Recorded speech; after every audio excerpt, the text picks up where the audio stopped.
I know that some people say the idea of a law of nature or decent behavior known to all men is unsound because different civilizations and different ages have had quite different moralities. But this is not true. There have been differences between their moralities, but these have never amounted to anything like a total difference. If anyone will take the trouble to compare the moral teaching of, say, the ancient Egyptians, Babylonians, Hindus, Chinese, Greeks, and Romans, what will really strike him will be how very like they are to each other and to our own. Some of the evidence for this I have put together in the appendix of another book called The Abolition of Man. But for our present purpose, I need only ask the reader to think what a totally different morality would mean. Think of a country where people were admired for running away in battle, or where a man felt proud of double-crossing all the people who had been kindest to him. You might just as well try to imagine a country where 2 and 2 made 5. Men have differed as regards what people you ought to be unselfish to, whether it was only your own family or your fellow countrymen or everyone, but they have always agreed that you ought not to put yourself first. Selfishness has never been admired. Men have differed as to whether you should have 1 wife or 4, but they have always agreed that you must not simply have any woman you liked. But the most remarkable thing is this. Whenever you find a man who says he does not believe in a real right or wrong, you will find the same man going back on this a moment later. He may break his promise to you, but if you try breaking one to him, he will be complaining, "It's not fair," before you can say Jack Robinson. I was about the moral argument. Yes. I was talking with a few friends previously about the idea that we can't both say that there are no morals and yet still support a certain moral code. And their argument to this was that they weren't supporting a moral code. They were stating they were supporting their own opinions. And so they just simply replaced the term morals with the term opinions. And Yeah. so they said, therefore, that it is possible for an atheist to support a certain opinion, say, to denounce Hitler. And so I couldn't really come up with something that would convince them. So what would you say to people who would say All right, something let's like that? bring up the moral argument, can we, on the screen? What is the atheist or the non-believer in this case questioning? He's admitting premise 1, that if there is no God, then objective moral values and duties do not exist. What he's challenging is premise 2. He says there's just moral opinions, but there are no moral values. And what I guess I would do is, if you're dealing with a sincere person rather than someone that's just putting up an intellectual smokescreen, just give him some examples of things. Say, you really don't think then that to rape and torture a little girl to death is morally wrong? You think yeah. that's morally indifferent? I actually gave a similar example to that, and what they said, they have very strong opinions against that, and they will do everything in their power to fight that, but that is just their predetermined That's just their opinion. That's right. So in other words, they don't really think that the pedophile and rapist does anything wrong, that it would be just fine to do that rather than to love the child, or that racial discrimination is just fine morally. He has an opinion against it, but that has no more validity than the opinion of the racist or the person who would discriminate against other people of that sort. And I think if you're dealing with a sincere person, they'll begin to see after a while that this is not really what they think, that they really do affirm that certain things are objectively right or wrong. They actually say that, though. They actually say that, yes, I do believe that this is right.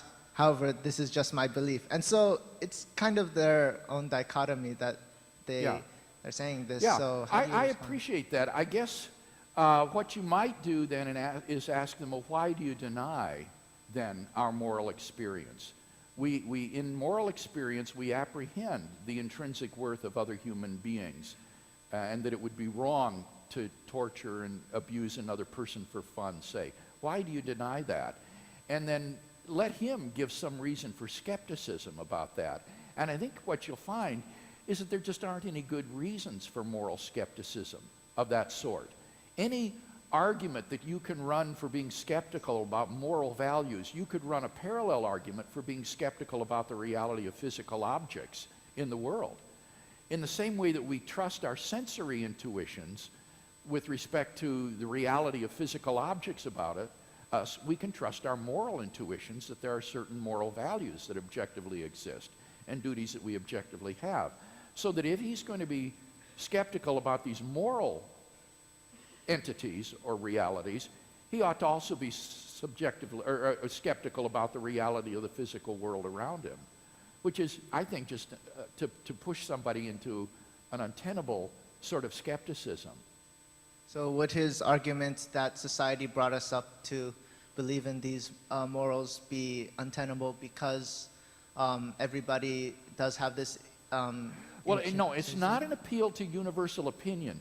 It's more of this sort. When you ask non-believing ethicists why they think that premise 2 is true, and by the way, the vast majority of philosophers that I debate on this who are not theists, they don't deny premise 2. They all affirm it.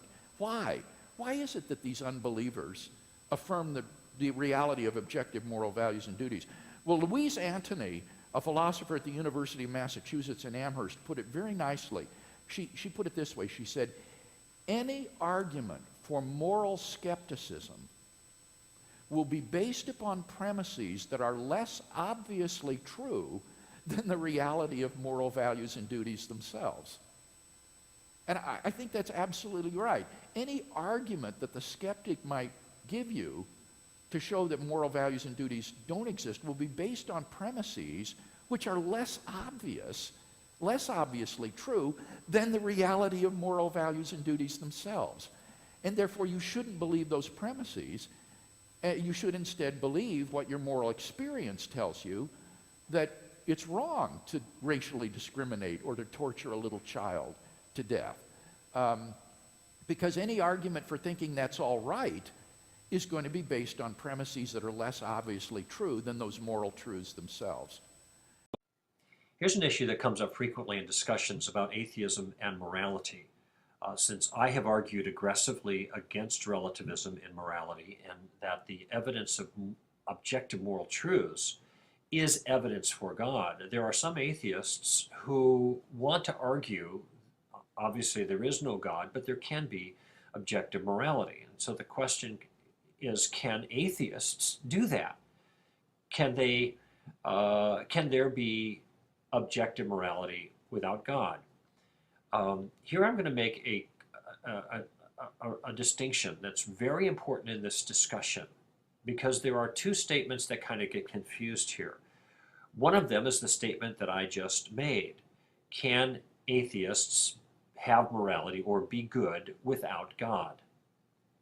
The second statement is, can atheists be good without a belief in God? Now, those two things are very different, actually, though they sound very similar. The answer to the first question is no, they can't be good without God. The answer to the second question is yes, they can be good without a belief in God. Now, I know that the answer to the second question is yes, because there are lots of atheists who are, by human standards, just as good as a lot of Christians, even though they don't believe in God. It's certainly possible to be good without a belief in God. But that's not really the issue. The issue is whether goodness makes any sense if there is no God. Goodness or morality is a very particular kind of thing. And when we say that something is right or wrong, we have to ask ourselves the question whether we are talking about the thing itself, the action in this case, say rape, or are we talking about ourselves when we say that rape is wrong? If we mean that the rape itself is wrong, that means the action, or the object in this case, has the quality of wrongness. And no matter who's viewing it, whatever subject is viewing it, then it's still just as wrong. No matter what time it happens, in history, no matter what culture it happens in, no matter what the views of the individual doing the rape or aware of the rape happen to be, it's still wrong because the wrongness is in the rape. That's objectivism. Now, some atheists want to claim that there is objective morality in that sense, but there is no God. And the question I'm going to ask then is, how is it that there can be an objective moral wrong, which entails obligation to us to obey the principles in question, when there is no authority that undergirds it? That's the grounding question. What is it that makes rape wrong? What obligation do we have regarding that? How is that obligation adjudicated? I mean, who holds us responsible for the wrong we do if, in fact, there is no God? And the best, simplest illustration that I can offer to get quickly to the point is, if I picked up the newspaper and I read an article in the newspaper, and somebody said, "Who wrote the article?" And I said, "Well, nobody wrote the article." You would think that's strange, because articles are the kinds of things that require writers. And it wouldn't help if I responded, "Listen, I can read just fine. I could read better than you can read." That doesn't answer the question. Atheists say, "I can be good just fine without God. I could even be better than you." But that misses the point. The point is whether the concept of goodness is possible without an author to it, just like the concept of articles is possible without an author to it. Michael Shermer likes to ask the question, would you still be good if God didn't exist? And my response to that is, I'll answer that question if you answer my question. My question is, would you still be faithful to your wife if you were never married? Well, of course, his response is that doesn't make any sense, because faithfulness doesn't apply. Faithfulness in marriage doesn't apply if you're not married, and never have been. By the same token, the concept of goodness doesn't apply. Moral law doesn't apply without a moral lawmaker.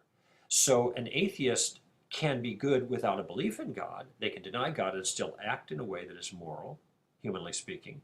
But an atheist can't be good without God, because without God as grounding, there is no good. No objective right and wrong, merely subjective feelings and opinions, and that's the end of it. Africa, in the jungle, the women don't have clothes. Here, that would be immoral for us. How do you decipher between different cultures? Okay. What would be the bottom line? Give me top 5 of, okay, don't kill your babies, okay, don't steal. How do we, are there ones that are that it's their culture and that's how they do things? And yeah, there's something that is objectively right or wrong, and there are other things that we might call convention. For example, objectively right or wrong, as you mentioned, don't kill your baby. Convention is whether you drive on the right side of the road or the left side of the road, right? The Brits drive on the left, we drive on the right. But if the convention in Britain is to drive on the left, then you have a moral obligation to do so, because if you don't, you're going to kill yourself or others. So while the convention may be relative, the obeying the convention is objective, because it's there for the preservation of life. There are some cultures which say that you, when you greet somebody, you ought to shake their hands. Others say you ought to kiss them. Others say you ought to bow to them. All that is relative to the culture. What isn't relative is that when you meet somebody, you ought to greet them, right? So the expression of how you greet may be relative to the culture, but not that you greet or show respect to somebody you meet. That's not relative, that's objective. Clothing is relative to the culture. In Iran, they're dressed head to toe, the women are. I've been there. Now that's more religious, but they think it's immoral for a woman to show more than their face, sometimes even their face. Okay? Now they may have different standards for what the dress code is, but we all agree that there has to be some form of dress. Right? We may have different standards, but we all agree that whatever the cultural standard is there, we ought to obey it. Yes, ma'am. As Islam mushrooms in America, how are they going to legislate morality? Oh, that's a good question. Islam, first of all, most Muslims would be pro-life. So, I mean, there are some positive things to Islam in terms of their growth. But the difference with Islam is the only real worldview that believes in the separation of church and state in the proper manner is Christianity. In other words, at least in our country, we believe that we ought not try to force people into a particular religious viewpoint. God can't force us to believe. You can't force a free being to believe anyway, right? So we're not going to try and force other people to believe. But Islam is more of a geopolitical movement. If Islam ever takes over, the same liberal college professors in our colleges today who are so politically correct that they actually affirm Islam, those people will probably be the first people to have their heads chopped off when the Muslims show up, the radical Muslims now, who want to impose Sharia law on our country. Sharia law means, first of all, just like it is in Iran. If you go to Iran today, which, as I say, I've been to, there's no alcohol in the country anywhere. There are capital crimes for much less than murder. Women are completely subjugated. Homosexuals will be executed. I mean, it is very, very hardline law. When that happens, Christians may even be executed or put under a tax, or we'll have to pay a special tax just to have the protection of Islam. You know what Islam means technically? Submission. And they say Islam means peace. Yeah, it means peace if you submit to Islam. Yeah, you'll live in peace if you submit and do everything I say. So yeah, you need to. I fear more the radical Muslims taking over than I do the secularists. I mean, I don't want either, but I'd rather have the secularists than the radical Muslims. Yes, sir. I was just wondering, now that the Supreme Court has usurped its authority from the legislative branch, how do you correct that? Well, the way you correct it are some of the ideas we listed up here before. One of the reasons the Supreme Court is so radical is because, as I mentioned before, the church got out of education. The church got out of all these venues. We gave education to the humanists, John Dewey and company, who in 1933, he wrote a book called A Common Faith. What's the common faith? Secularism or humanism. And they taught that to the college kids. The Supreme Court is an effect of the church. In other words, we allowed it to happen. Religion wasn't taken out of public life by a Supreme Court. A Supreme Court was put in that took religion out of public life. We put them in because we got out of education and out of the culture. So what can we do about it now? Well, in our present state, all those things I listed there, we really need to put pressure on our elected representatives to choose the right justices. We can also, I mean, if you really want to go for it, the best way to hold judges accountable is to impeach them. There is something in our Constitution that allows that. Now, it's hardly ever been done because people are too scared. They don't have courage. Now, who knows this new Judge Sotomayor, this new nominee, where she stands? No one really knows where she stands. She said some stupid things in her past. She's certainly not the most qualified jurist out there. I will say this, I had my disagreements with the Bush administration on a lot of things, but not on his judge picks. John Roberts is brilliant, and so is Sam Alito. I don't know if you remember John Roberts' confirmation hearings, but he got a question from one of the liberal senators that went like this. So, Mr. Roberts, are you going to be for the little guy? And Roberts started to answer, and he said, before I do, let me say this. One wants to say he's going to be for the little guy. But then when one thinks about it, one says that when the Constitution, in a particular case, sides for the little guy, I'll be for the little guy. But when the Constitution sides against the little guy, I'll be against the little guy. Because that's what the law says. I'm here to apply the law, not to make the law. Those are the kind of people we need on the court. Those are the kind of people who respect the form of government we have. That jurists don't make laws, jurists simply apply them. Everyone has heard people quarreling. Sometimes it sounds funny, and sometimes it sounds merely unpleasant. But however it sounds, I believe we can learn something very important from listening to the kinds of things they say. They say things like this: "How'd you like it if anyone did the same to you? That's my seat. I was there first. Leave him alone. He isn't doing you any harm. Why should you shove in first? Give me a bit of your orange. I gave you a bit of mine. Come on, you promised." People say things like that every day, educated people as well as uneducated, and children as well as grown-ups. Now, what interests me about all these remarks is that the man who makes them is not merely saying that the other man's behavior does not happen to please him. He is appealing to some kind of standard of behavior which he expects the other man to know about. And the other man very seldom replies, "To hell with your standard." Nearly always he tries to make out that what he has been doing does not really go against the standard, or that if it does, there is some special excuse.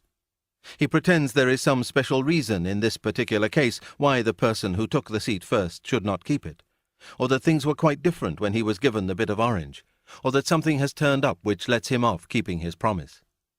It looks, in fact, very much as if both parties had in mind some kind of law or rule of fair play or decent behavior or morality or whatever you like to call it, about which they really agreed. And they have. If they had not, they might, of course, fight like animals. But they could not quarrel in the human sense of the word. Quarreling means trying to show that the other man is in the wrong.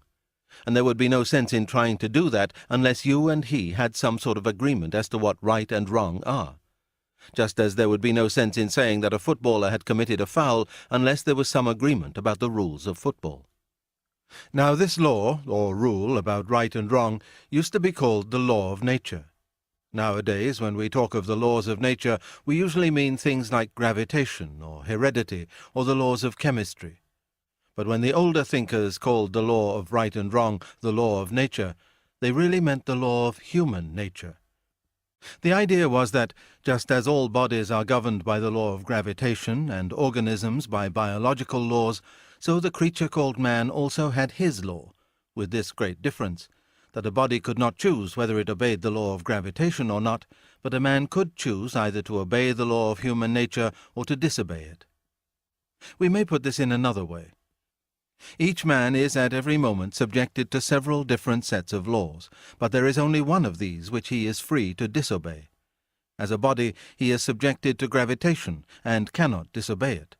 If you leave him unsupported in mid-air, he has no more choice about falling than a stone has. As an organism, he is subjected to various biological laws which he cannot disobey any more than an animal can. That is, he cannot disobey those laws which he shares with other things. But the law which is peculiar to his human nature, the law he does not share with animals or vegetables or inorganic things, is the one he can disobey if he chooses. This law was called the law of nature because people thought that everyone knew it by nature and did not need to be taught it. They did not mean, of course, that you might not find an odd individual here and there who did not know it, just as you find a few people who are colorblind or have no ear for a tune. But taking the race as a whole, they thought that the human idea of decent behavior was obvious to everyone. And I believe they were right. If they were not, then all the things we said about the war were nonsense. What was the sense in saying the enemy were in the wrong, unless right is a real thing, which the Nazis at bottom knew as well as we did and ought to have practiced? If they had had no notion of what we mean by right, then, though we might still have had to fight them, we could no more have blamed them for that than for the color of their hair. I know that some people say the idea of a law of nature or decent behavior known to all men is unsound because different civilizations and different ages have had quite different moralities. But this is not true.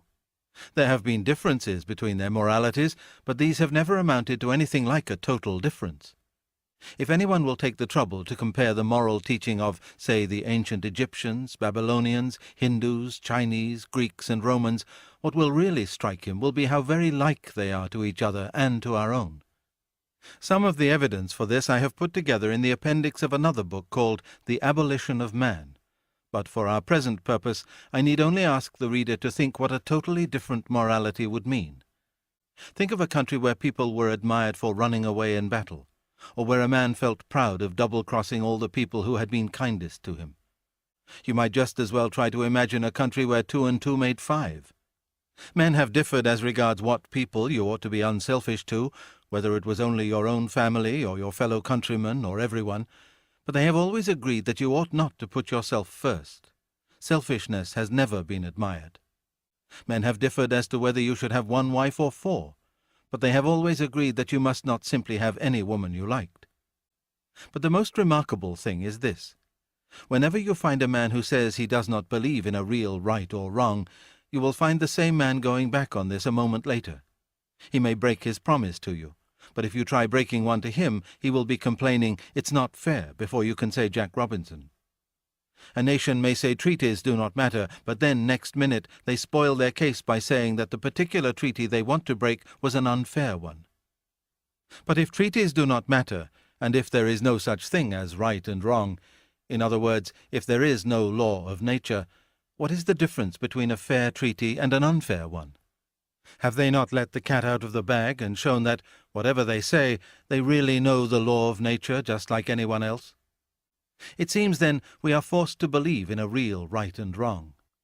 People may sometimes be mistaken about them, just as people sometimes get their sums wrong. But they are not a matter of mere taste and opinion any more than the multiplication table. Now, if we are agreed about that, I go on to my next point, which is this. None of us are really keeping the law of nature. If there are any exceptions among you, I apologize to them. They had much better read some other work, for nothing I am going to say concerns them. And now, turning to the ordinary human beings who are left. I hope you will not misunderstand what I am going to say. I am not preaching, and heaven knows I do not pretend to be better than anyone else. I am only trying to call attention to a fact. The fact that this year, or this month, or more likely this very day, we have failed to practice ourselves the kind of behavior we expect from other people. There may be all sorts of excuses for us. The time you were so unfair to the children was when you were very tired. That slightly shady business about the money, the one you have almost forgotten, came when you were very hard up. And what you promised to do for old so-and-so and have never done, well, you never would have promised if you had known how frightfully busy you were going to be. And as for your behavior to your wife, or husband, or sister, or brother, if I knew how irritating they could be, I would not wonder at it. And who the dickens am I anyway? I am just the same. That is to say, I do not succeed in keeping the law of nature very well, and the moment anyone tells me I am not keeping it, there starts up in my mind a string of excuses as long as your arm. The question at the moment is not whether they are good excuses. The point is that they are one more proof of how deeply, whether we like it or not, we believe in the law of nature. If we do not believe in decent behavior, why should we be so anxious to make excuses for not having behaved decently? The truth is, we believe in decency so much, we feel the rule of law pressing on us so that we cannot bear to face the fact that we are breaking it, and consequently we try to shift the responsibility. For you notice that it is only for our bad behavior that we find all these explanations. It is only our bad temper that we put down to being tired or worried or hungry. We put our good temper down to ourselves. These, then, are the 2 points I wanted to make. First, that human beings all over the earth have this curious idea that they ought to behave in a certain way, and cannot really get rid of it. Secondly, that they do not in fact behave in that way. They know the law of nature, they break it. These 2 facts are the foundation of all clear thinking about ourselves and the universe we live in. You talk about moral accountability in Christianity. Yes. And that God would somehow punish wrongdoers and reward people who do the right thing. Yes? Pardon me? That God would reward people for doing the good things and punish wrongdoers. Well, it's more subtle than that on Christianity, Well, but no, there is in moral Christianity, accountability, yes. It's only about accepting Jesus Christ as your personal Savior. Yes, could go exactly. off, rape, murder, kill, and on your 90th birthday, the day before you die, say, you know what, I accept Jesus, and be completely truthful in that, and you would go to heaven, whereas the victim that you sliced apart, raped, murdered, if they found that they couldn't believe in God after that experience, they would go and burn in hell forever. That is, am I misrepresenting you there, or is that the truth? No. That's right. So as I said, it is more subtle than the way you expressed it. If a person acknowledges his moral sin or failure and sincerely turns to God in deep contrition and repentance, then God, as a loving God, will forgive him. God is not some sort of hard-hearted, indifferent being who says, no, you're going to get yours. The Christian view of God is that God is a gracious, loving, heavenly Father who is anxious to forgive the sinner, who is truly contrite. And so that person will be forgiven if on his 90th birthday he turns to God in genuine contrition. Now that doesn't mean, however, that his sins go unpunished, because you see, on the Christian view, Christ bears the penalty for those sins. On the cross, Jesus suffers the penalty for the sins of the whole world, so that the demands of God's justice are met. It's not as though God just blinks at sin. His wrath and justice is poured out, but Christ bears it as our substitute, so that one needn't bear it himself.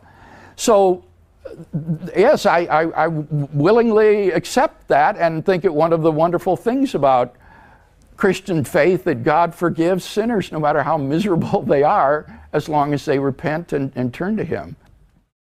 You seem to be making reference to the Euthyphro dilemma. Yes. I've always found that personally a very fascinating dilemma, and I've struggled to see a way out of it. You seem to suggest a third option of some sort. Was that God is good? It is God's nature. Mm-hmm. God's nature is good, and that is where the good flows from. Yes. I'm struggling to see how that's different from one of the horns of the dilemma, as you can probably guess. All right. Which one it is. All right. I'll say it anyway. It's if the dilemma would be something like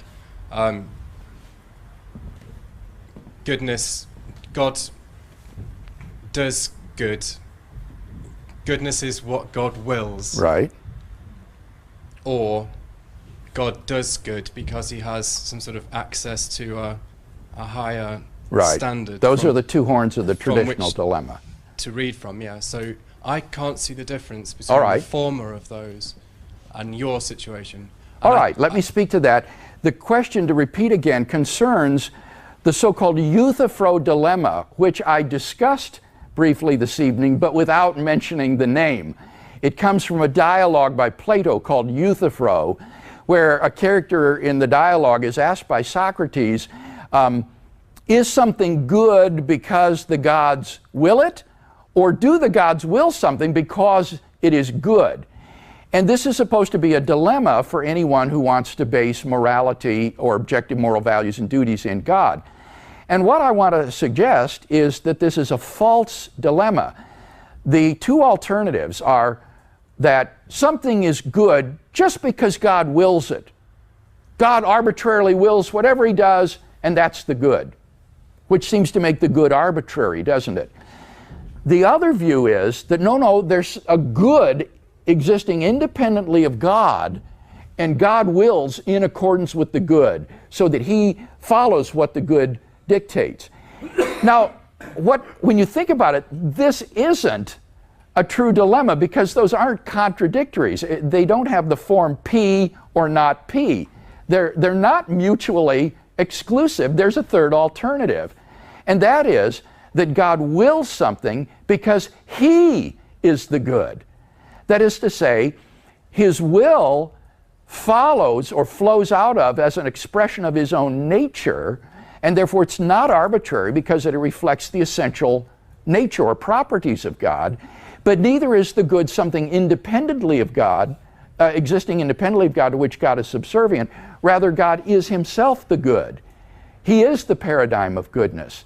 So the answer to the Euthyphro dilemma is that God wills something because He is good. Moral values are grounded in God Himself, and God's commandments are reflections or expressions of that moral nature to us, and therefore not arbitrary. This is a solution that's been proposed by philosophers like William Alston, William Wainwright, Philip Quinn, and quite a number of other contemporary theists. And I think it solves a dilemma entirely. It shows that it's not a true dilemma, there's a third alternative.